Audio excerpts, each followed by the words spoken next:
Hey everybody, thank you for joining me once again to the Tamara Temu show, or we could say the Tamara Temu Collective, although I do like Tamara Temu's show better.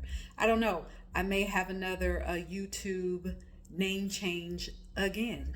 So anyway, thank you for joining me for another episode. So we are finishing up our series on how creativity is your superpower and getting into the nuts and bolts of why creativity is important and what it can do for you and how it can expand you, not in just one part of your life, but in every single part of your life. So, in the last part, which I think was part five.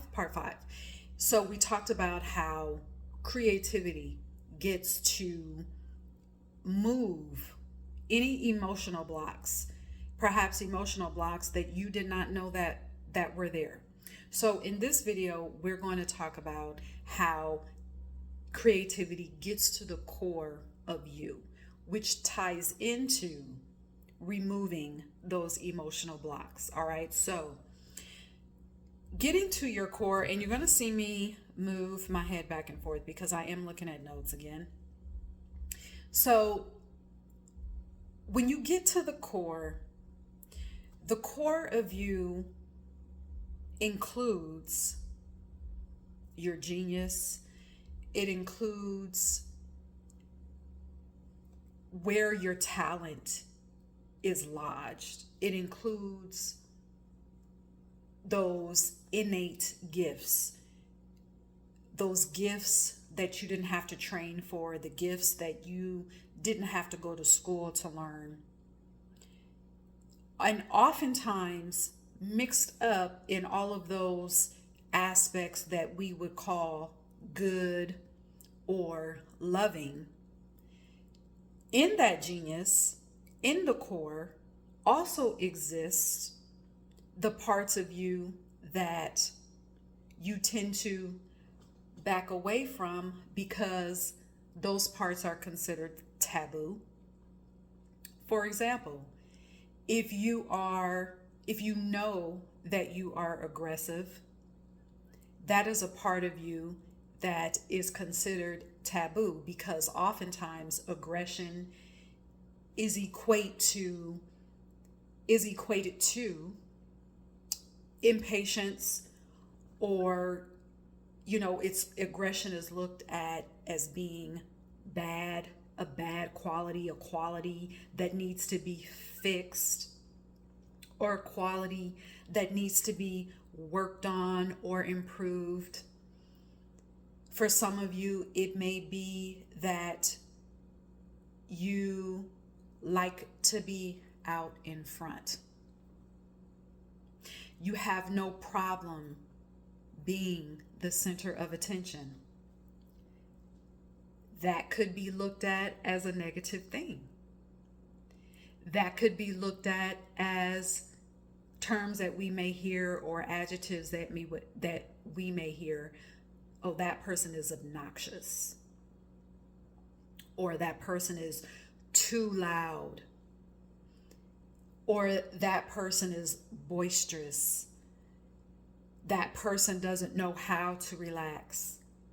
All those different adjectives, whether they're words or phrases that are used to describe you who like to be out in front. You have no problem being seen. As a matter of fact, you like being seen. Those of you that are sensual beings, you are charismatic. You are sensual in the way that you speak, in the way that you walk, in the way that you dress.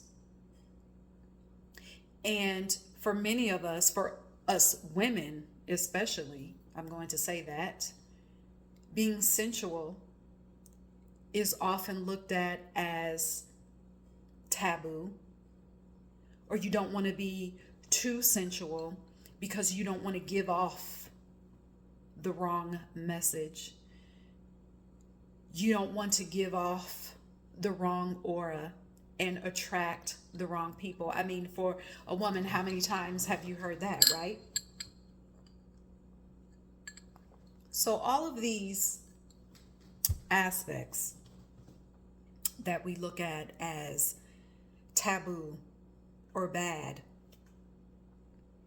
those aspects are a part of us, and they are in our core. And we can tap in, rather than ignoring those aspects, we can tap in to those aspects, because guess what? Those aspects are a part of our genius.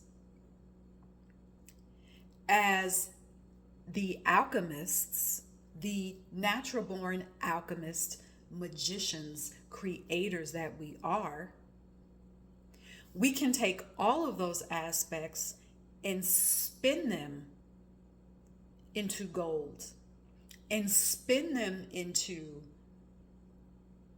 opportunities that will benefit us, and spin all of those aspects into profit that we can use to, and when I say profit, yes, I'm talking about money, so I'll just say money that we can use to invest, that we can use to share, that we can use to save, that we can use to build wealth, that we can use to enjoy.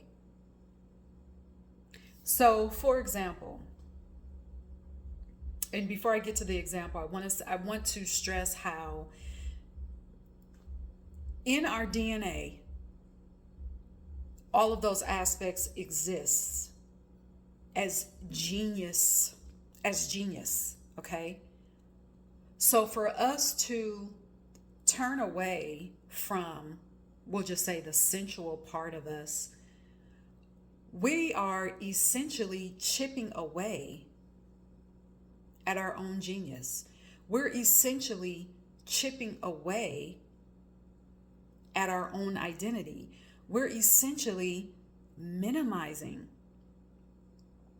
our expansion. We're minimizing our own alchemy. We're minimizing our own magic. We're minimizing our own creation, because we have viewed those aspects that we have shied away from for whatever reason. We can go through the list.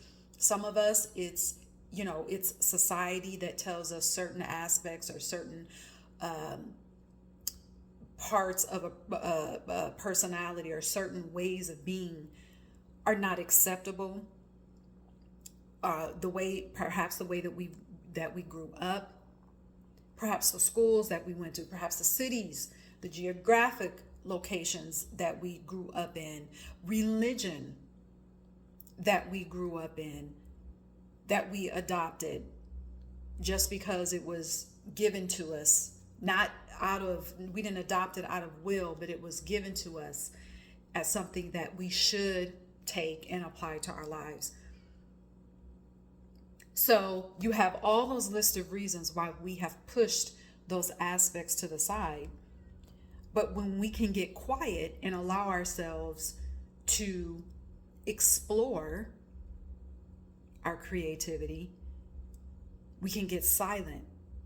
And before we know it, all of those layers, those emotional blocks are moved, all of those layers of ourselves are being peeled back so we can get to our core. All right. So let me give you an example of this. So I have a fiction book that's actually available on my website now. It's called Untapped, and yes, I am going to plug this in here. The book series, it's 2 books.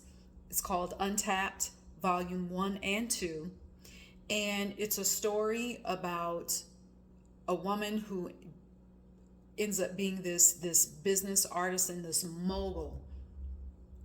But it takes many different twists and plots to break away from a certain identity that she held on to for so long, and then she finally gives herself permission to be all of her with not outside permission. She gives herself permission to explore all aspects of her. Okay. So, and it's part 1 and 2. You do need to read part 1 to get to part 2. But I will say that it started off as, it looked to be a love story, but it ended up being a mystery, a thriller. There's some revenge in there. It actually surprised me because the story took on a life of its own. But one of the reasons I'm bringing that up is when I started writing the story, the first part, I found myself holding back on the characters, not making them too revengeful, only a little revengeful, not making them too sexual, just a little, not making them too sensual, just a little. So I was scaling back on the story to put these imaginary people, even these imaginary people, into a box. Because what I found was happening is that what I really wanted to do is really give these characters these aspects of myself that I knew that existed. For example, being revengeful, wanting revenge, being devious. Those are aspects of me that exist, that are a part of me. Being sensual is a part of me. Being sexual is a part of me. So in this, creating this story, creating this series, it allowed me to just write. It allowed me to just tell the story, bringing all of those aspects, not holding back. Because at the end of the day, it was about the story. It was not about the outcome. I didn't care what was going to happen to the story once it was done. It was just about me trying something different, which in my case, the trying something different was writing a fictional story, coming up with these characters, allowing my imagination to be free. And so in that creation of the story, I was able to face those taboo aspects that are part of my DNA. And being able to say that out loud with no judgment. Now, the part that scares people. So let's take being devious and having devious nature. Where it gets to be a problem is when you try to push it away and pretend like it's not there. The alchemy only comes in where you can flip it so that it benefits you and does not hurt you, is when you know that it's there and you address it and you look at it in the face. That's when it can be beneficial to you. Do you get it? Do you understand what I'm saying? So I hope that makes sense. So the example, I hope that example made sense with me writing the story and just showing you how being creative allows you to know yourself. It allows you to know yourself, and and even if you are let's say that someone did do something to you and you quite frankly want revenge. Well, when you can use that energy toward being creative, toward trying something new, even in that act, even in taking that action, that is a part of alchemy.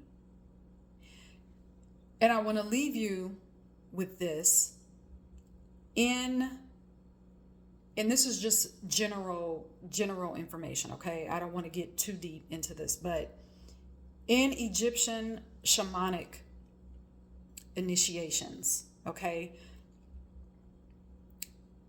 the initiations teach you to appreciate those aspects of you and to face them. Number one, what that does, the number one thing that does for you is when that aspect starts to rise, you know, first of all, what triggers that aspect, and you know when when that aspect of you is starting to become activated. And it may be becoming activated in a way that will not be beneficial for you. But you don't know that if you haven't faced it. You wouldn't know that if you hadn't honored it. And when I say honor it, that's what I mean, to face it. When you face something, when you recognize something, you are honoring that, okay?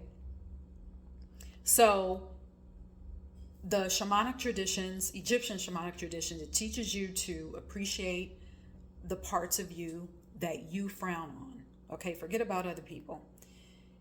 And then it teaches you to alchemize it, to bring life into all that's good and beneficial for you and those that you are closest to, those closest to you, and those that are connected to you. So this is why I say creativity goes so much deeper than coloring on a piece of paper. And so I hope that this series has illustrated that for you. And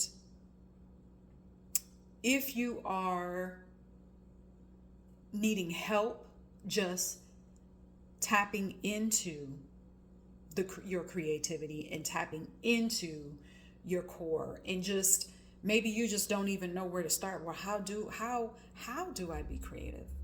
Reach out to me. Put it in the comments. Ask me questions in the comments. If you have questions about any of the videos in this series, let me know. So thank you again for stopping by to another episode of the Transformative Collective, where dreams have no filter. And until next time, cheers.